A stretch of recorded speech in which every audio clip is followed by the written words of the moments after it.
welcome back to episode 157. If you've hopefully seen episode 156, which is the one about recording a grand piano, you'll know that we recorded some clips. If you've not seen that first, I strongly advise watch that video, then come back to this one.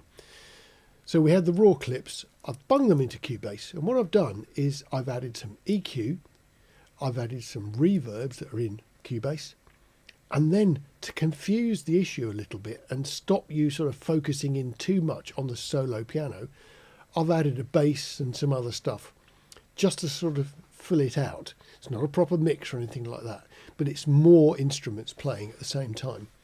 And I was hoping I could try and confuse you with that. To help you though, I've stuck in a stereoscope so you can actually see the left and right information displayed on that. And you'll see differences in the width as I've added some of the reverbs, and keep an eye on that meter because it's very useful. You'll have to decide then whether you can actually identify the individual mic positions and the mics themselves. It's pretty tricky. I think when I did it, I did the blind test and I got about 2 right when I just mixed them up by just swapping the files over. So have a go with this lot and see how well you do. The answers are at the end.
Well, that was pretty strange, really, because it was quite difficult to detect which were the expensive ones and which were the cheap ones.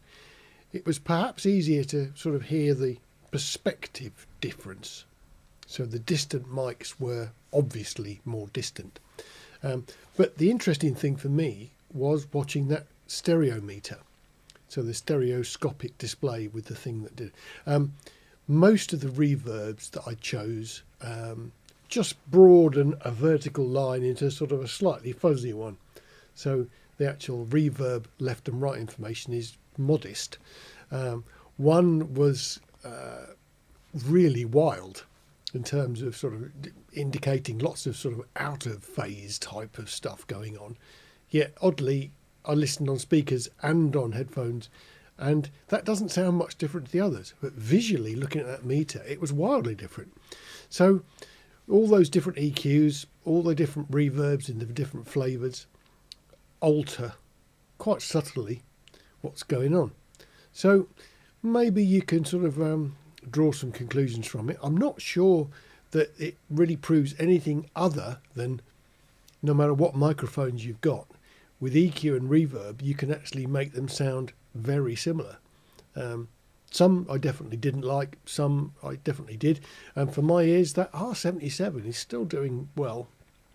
So that R77 ribbon is pretty nice. You'll also notice that one of them was in twice, but playing the different piece, just to make sure you didn't get sort of hooked into the actual sound of a particular piece of music being played. So interesting, but I don't think in any way conclusive, apart from you've got to try it and see, haven't you? Anyway, see you on the next video. Look after yourselves. Take care.